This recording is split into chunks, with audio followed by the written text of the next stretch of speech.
Welcome to another edition of Steve's Wrestling Ramble. I'm your host, Steve, and in this episode, I'll be going over WWE SummerSlam 2016 edition, and also might actually bring up some other WWE news, thoughts, news rumors, stuff like that.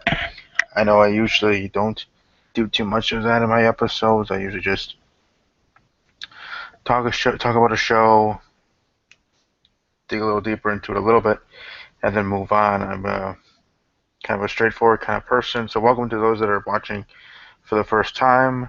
Again, this is Steve's Wrestling Ramble. I also host Talking Packers with Steve and to do a review podcast, episodic podcast, reviewing MTV Scream, which will be coming back in October actually for a special episode, a special Halloween episode. I think there might actually be two of them, two parts, a two-part mini series there for tying up some loose ends, answering some questions from the end of season 2 and rev things up, so to speak, with Dean Ambrose's theme song, rev things up for the start of the third season, which hopefully they'll get picked up. I think they're doing that in case they don't get picked up and tying loose ends and putting the story in a nice little bow for that situation. And if there is a season 3, then it'll go somewhere else. But that's just my opinion on that. But that's what I do here. I also co-host Talking WWE with Jay, Main Event Marks. Check them out on YouTube. Just search Main Event Marks and subscribe to that channel. Search Talking WWE with Jay and subscribe to that channel as well after subscribing here first, of course, because like I said, I usually do things straightforward. I try to do things in a relaxed manner, respectful manner, try to keep it PG as well. But sometimes the guests that I do want to have on, they're different, in their personalities, which is fine. They're passionate in their ways, like JD from New York or Joe Cronin, and I'm not going to stop them from being who they are.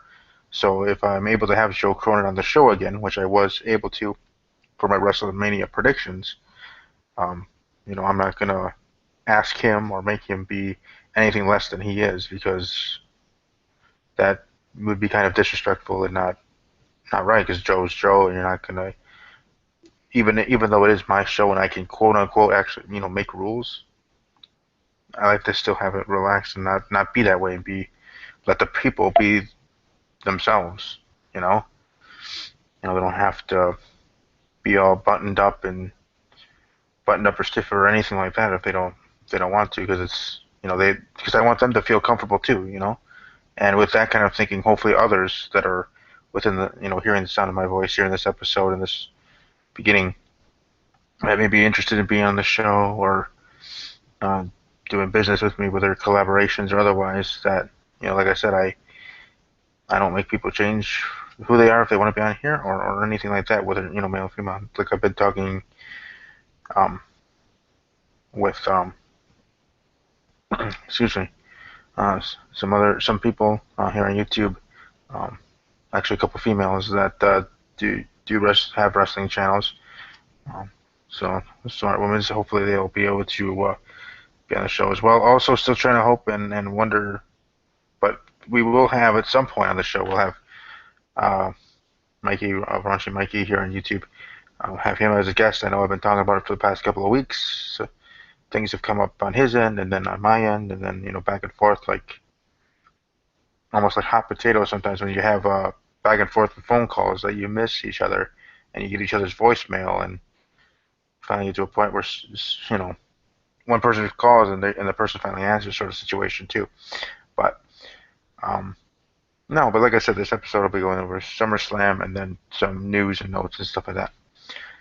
So let's start off with WWE SummerSlam. 6 hours of fun. Oh, it was certainly a party in some ways. I enjoyed it. I thought it was good.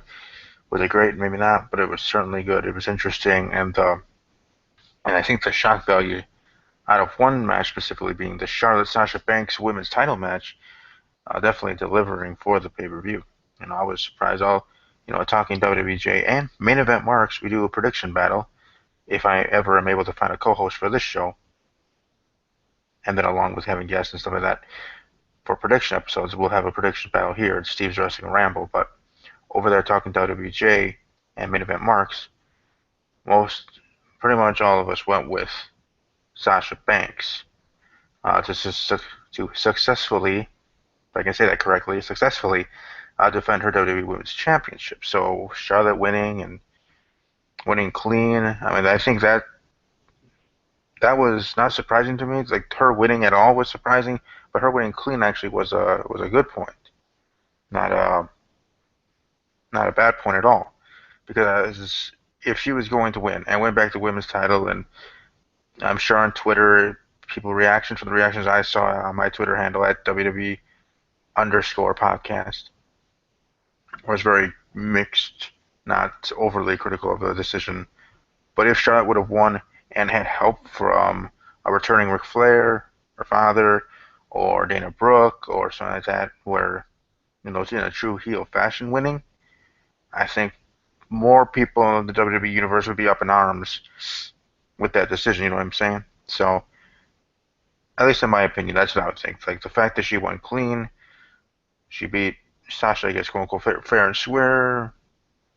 Sasha getting injured during the match, and how the story was told in that way, and how Charlotte won, and Sasha was too injured to kick out. Just how the narration, how the story from the start of the match to the end of the match, and Charlotte winning clean in that way, at least to me, I think softens the blow of the surprise of Sasha dropping the title, and then from the news and rumors or whatever that Sasha Banks is going to be out for 30 days.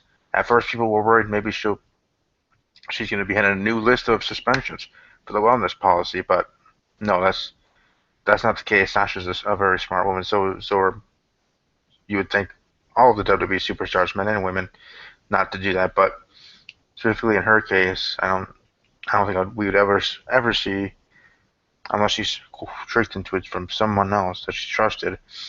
I don't ever see Sasha Banks being on a list of wellness policy violations and being suspended. So that's not the reason. That's not the case why she was taken off of WWE events until September 23rd. I think her return date will be 2 days before WWE Clash of Champions, formerly called Night of Champions, which within itself is interesting to me why they changed the pay-per-view name from Night of Champions to Clash of Champions. Not that much of a difference, at least in the namesake.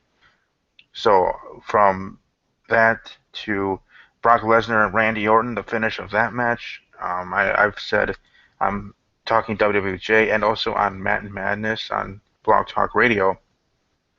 When it was happening live, I actually got worked. I was getting upset. I was thinking Brock Lesnar was taking it too far. Like, what are you doing? What are you doing? Like, knock it off.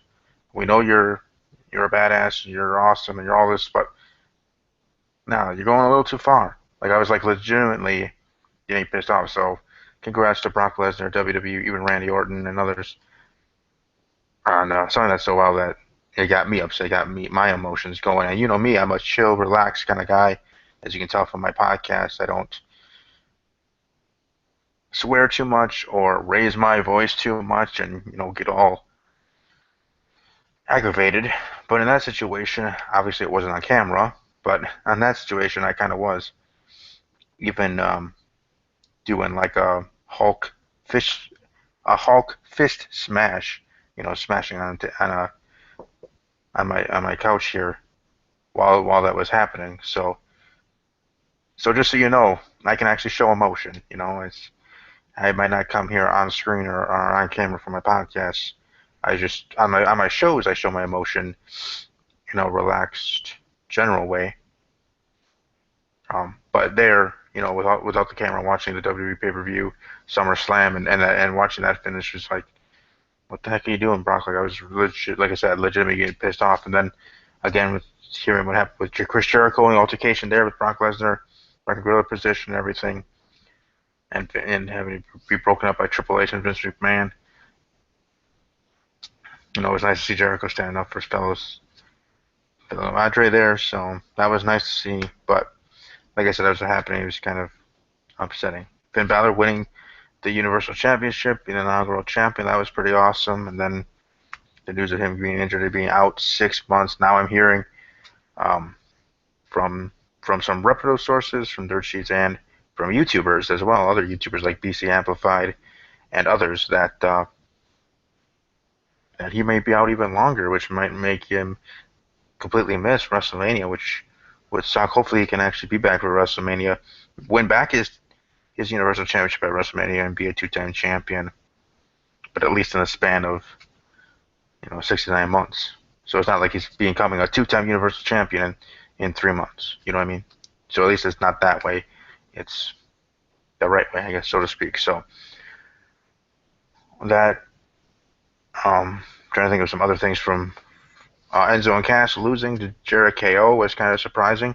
I thought they would want to start the pay-per-view hot and have the hometown team, the hometown boys would get a win, and maybe even being a one-off in Jericho having missteps and whatever, and then already breaking up and stuff like that. So that was certainly pretty interesting. So to me, SummerSlam was awesome. Good pay-per-view. Surprising win by Charlotte. Brock Lesnar, like I said, pissing me off in the moment. Now I'm okay with it. You know, if Randy was okay with it, then I'm okay with it because he's the one who had to go through it. So if he's okay with it, I'm okay with it. Whether that's a stupid reason to think of it, but that's my reasoning, I guess, here on the show. But let's head into WWE Monday Night Raw. I almost was doing it in the King Ross version. Check him out on, excuse me, What Culture Wrestling. What Culture here on YouTube. Just search What Culture. I assume most of you that are watching this already know of them. Let them know. I give them a shout out, and I enjoy the WTF Moments series that's part of What Culture, but also an underutilized staff member there at What Culture, being Jack. His nickname or thing over there is Jack the Jobber, but Jack over at What Culture, keep your head up and you'll be noticed. But anyways, Monday Night Raw, starting off, what's going to happen, or not what's going to happen. We already knew Finn's going to relinquish the Universal Championship because he's going to be out for 6+ months. So, that heartfelt speech, now when he comes back, just like Seth Rollins when he came back, just to get cheered, going to be a face. Seth's not a face right now, but I think at some point he will be. So Finn will be in that situation as well when he comes back around, hopefully WrestleMania time, because I really want him to be able to have a match at WrestleMania and win the Universal Championship. That again, that's just me. That's just my opinion there. So we get entrances. First we get Seth Rollins, obviously, after Finn Balor's walking back to the back. Rollins being that heel self stuff thing. I was going to say something else, but again, I don't like to swear on here. Quit being him, his self and heel self and everything. And then Sami Zayn. Then we get Enzo and Cass. At some point, Jericho, both of them coming out individually, of course. And then Roman Reigns. Game changer, right? Right, Michael Cole? Game changer? But Roman Reigns coming out. My prediction for Monday night, since this episode obviously is for this week and here before Monday Night Raw, I'm going to make the prediction of Roman Reigns. I think Big Cass would be too early, and him and Kevin Owens kind of cross each other out there because they're in the feud and tag team with not the tag team titles, but in a tag team feud with Jericho and Enzo and Cass that's still going on. I feel it'll go on a little bit longer. That's why Jericho won at WWE SummerSlam. So with that, I don't think that I see the Universal title getting in that. And that, to be quite honest, if that actually happens, and I said this on Matt Madness show, again, on Blog Talk Radio, or find him online, MessMadness.com. But I said in my segment when I called into his show that in my opinion, that if they put the belt on Kevin Owens or Big Cass and they keep going with this tag team feud, whether it was short or long, whatever the plan is, I feel that the title is actually kind of devalued.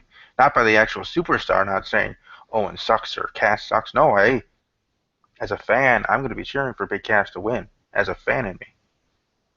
Yeah, like I said, I say it again, I'm going to cheer for Big Cass. It's true. It's dang true. But I'm going to cheer for him as a fan, but in the logic way of thinking, it just, in my way of thinking, I just think it would devalue the title to put the strap on one of them and then let them continue into a tag team feud that already, wheels are already in motion, so to speak. You know what I mean? like I said, it's devalued because it's in a tag team feud, not devalued because Kevin Owens is holding it or um, Colin Cassidy, Big Cass is holding it. You know, it's not the superstar that's devaluing the title, in my opinion. It's that it's going to be within a tag team feud. If you understand where I'm coming from, like, I just wanted to clarify that so people in the comment section below this video don't go crazy and thinking that I'm dissing Kevin Owens or Big Cass. Like I said, as a fan, I'm going to be cheering wholeheartedly for Big Cass to win, and that's for sure. But my prediction will be Roman Reigns because, like I said, Big Cass and KO will cross each other out. You know, eliminate each other there. Then you pretty much have Seth Rollins, Roman Reigns one-on-one. Seth Rollins, I think he's going to be still chasing to become Universal Champion, turn face, maybe a double turn, something like that. Maybe we'll have a double turn situation like I don't know about we, but I saw it would happen a pay-per-views ago when we had the one-on-one match between Seth Rollins and Roman Reigns and the double turn and stuff like that. With both of them, Roman Reigns going heels, Seth Rollins going face, because then maybe the WWE audience will be receptive to Roman Reigns in that way. And boom, because he's a face, not because they freaking hate him.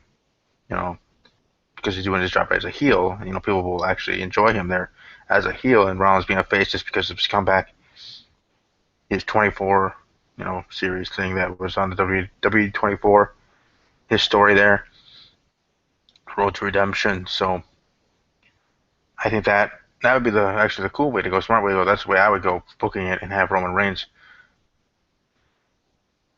win the title here. And actually, as I'm thinking about this, I might have Roman Reigns win the title here and have the double turn happen at Monday Night Raw. Now, would it be better at the pay-per-view? Maybe, but not everything has to happen at a pay-per-view. You can have Monday Night Raws where titles change hands. Just look at the first Monday Night Raw after the WWE brand split and after the draft. We had Sasha Banks win the Women's Championship there on that match. After that first Raw after the brand split, and us, most of the fans thinking, oh, it's just going to be a cluster mess of a finish or something, and they'll have to just Mick Foley will come out or Stephanie McMahon will come out. It would make more sense for Stephanie McMahon to come out because dealing with the women's division. But you know what I mean. One of the authority figures would come out and say that the match is going to happen again at SummerSlam, and Dana Brooke can't be, is going to be barred from ringside because of the cluster mess finish involving Dana Brooke there. Like that's how I thought it was going to go that night. But no, Sasha Banks won the women's championship. So you can have moments that aren't at big pay-per-views. You can have them at other pay-per-views. You can have them on Raws or SmackDown Lives. You can have it whatever. And I think maybe, just maybe, whether the likelihood being very low, have Roman Reigns win this title and kind of have a double turn situation between Seth Rollins and Roman Reigns there. Because if you have it at a pay-per-view, Rollins would have to be the champion. Reigns would have to get it from Rollins, in my opinion. And then Reigns turns heel, being the heel champion. Not exactly like his cousin, The Rock, because there with the corporate dynamics, or at least on screen authority dynamic, being different. Like the authority of WWE now, like Triple H and Stephanie McMahon, they're not on screen anymore. It's, like that was broken up, So you have Mick Foley and Stephanie McMahon, so that's a little different. And they're, Mick Foley ultra face, and Stephanie, yeah, she's good as a heel, but it seems like she's kind of a tweener now, back and forth. So I think it might actually maybe happen here on Monday Night Raw moving forward. So, and then SmackDown Live, Heath Slater still doing his thing. Like I said, I really am enjoying Heath Slater and this free agent gimmick. And I think my friend Mikey, Raunchy Mikey, again here on YouTube, Raunchy Mikey, but I think Mike, I think he agrees, at least from seeing his reaction there on his channel. And I'll ask him that whenever we are able to have him as a guest here one of these weeks. Well, hopefully by the end of 2016 would be nice, because I still want to get his thoughts on the draft and everything from the draft to now and SummerSlam, and there's a lot of things I want to bring up to him. Plus, ask him about his channel and all this other stuff, an interview and being part of the show. So But yeah, that's pretty much it for the shows. Like I said, SummerSlam was good. Raw was okay. SmackDown again beating Raw. To me, SmackDown's been beating Raw since the first week after the brand split. Like that first week of competition, Raw destroyed SmackDown Live in that first week. You have Finn Balor winning a short little tournament there, beating Roman Reigns clean again, or clean, and then you know planning to face Seth Rollins at SummerSlam, and you have Sasha Banks winning the Women's Championship. SmackDown Live couldn't compete with that week, but I think the weeks following, I think maybe in the whole swing of things, it is supposed to be getting SmackDown Live to be on par, if not better than that Monday Night Raw. Even though the Raw roster is pretty dang stacked, but it kind of has to be because they have 3 hours to fill. Then the Cruiserweights will be coming after that, after the Cruiserweight Classic is over, which, by the way, is awesome. Cruiserweight Classic, Ryan Metalik, doing a bunch of things. I really have enjoyed him.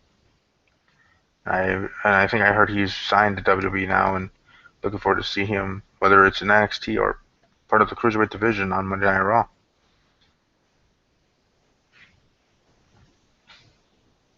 As for news of WWE, Bret Hart being in the news again, talking about Seth Rollins and him saying he told you so and all this other stuff, and I think with those things that it was just a situational thing for Seth Rollins and those injuries with John Cena, Sting, and now Finn Balor. Especially if you watch Finn Balor, if you watch against SummerSlam, and you see his elbow and the way he's trying to like go up against the like he thinks like it's closer. That's what I kind of interpreted like, and he was trying to like so he can just hold it to brace it, like I think most superstars do when they're thrown into the guardrail or the whatever that's there, the padding. If they're thrown that way, like obviously if they're flipped over, then that's different. But you know what I mean? Just power bombs are thrown that way. They try to just hold on to it, and he was trying to lean back to get to brace him to hold it, but he didn't understand that it wasn't like a square thing, like it's like an oval, like it's the edge there. It's cut like it's cut like this and not like this. It's not cut and dry that way. So when he's tried to do that, his elbow caught it, and bam, that's where it happened. And now he's out 6 to 9 months. So I mean, maybe that was a Finn Balor mistake. That's just how I saw it from watching it again a couple times. So, but I don't think Seth's unsafe. I don't think that he's the problem. I don't even know if that move should be banned. It's just like for the Sting situation, maybe Rollins shouldn't have done it twice. After the first time, knowing how much it affected Sting already just then, maybe not do that spot again. That would have been the smart bet there. In hindsight, obviously now looking back on it, but I wasn't there. I wasn't in the ring at that time to hear any conversation between Sting and Seth, because maybe Seth asked if he was okay and if he was alright to do it again, and maybe Sting said sure. Who knows? But it was always a situational situation that sometimes you can't. And then the other big news, or the other big thing to talk about, having to do with the Miz and this promo with Daniel Bryan, and hearing now on Forbes.com that WWE hasn't completely shut the door on Daniel Bryan returning to the WWE ring and having at least one more match, and maybe this one match will be against the Miz. Like I said, the Miz heartfelt, but I always felt that the Miz was like Dolph Ziggler, the other Ohio boy, where they're passionate, they're good in the ring, like Dolph Ziggler being the quote-unquote show-off and him bumping on there and being awesome in that way, but WWE just not wanting to give him another shot because, Dolph is kind of sometimes hot-headed, says what he thinks there backstage and can rub people the wrong way, injury-prone, all those other things that, WWE does not want him to push him anymore, and they'll just keep him in the mid-card. That's what I thought the Miz got to now. Miz, another former champion, former WWE champion. Dolph Ziggler being a former two-time world champion. But we'll see where this goes. I know from the report from Forbes is also saying that I guess the plan is for other superstars to be dissing Daniel Bryan and calling him out for retiring and everything. That's how the storyline's supposed to go. So hopefully, in the end, it's not leading up to like Daniel's supposed to face like 7 matches, like as I talked about on Talking WWE with Jay last night. And Jay, kind of, he was making the point that no, I don't think he's supposed to have like these many matches. It's just supposed to be a group, and then him, um, putting them in bad matches in that way, which makes sense too. I think that'd be the better way because he's barely going to be able to be cleared for one. He's not going to be able to be cleared for 8 matches with 8 superstars that called him out. Like he doesn't have to. It doesn't have to go that way, even though I assumed that when I was first thinking of it when it was first reported there. But like I said, that's pretty much it for all the shows to talk about, at least in my way. Like I said, I do things a little bit differently. I hit the big points, and if I miss something, someone let me know. Maybe I'll bring it up in the next video. Also, since I do podcasts and stuff, should I do more videos of different things or specifics or whatever? Let me know also in the comment section below. Don't forget to like this video and also subscribe. That's always greatly appreciated. Let's, hopefully, we get things growing here on this channel and slowly grow. Like I said, more people that subscribe, more people to be able to get in the conversation and talk WWE.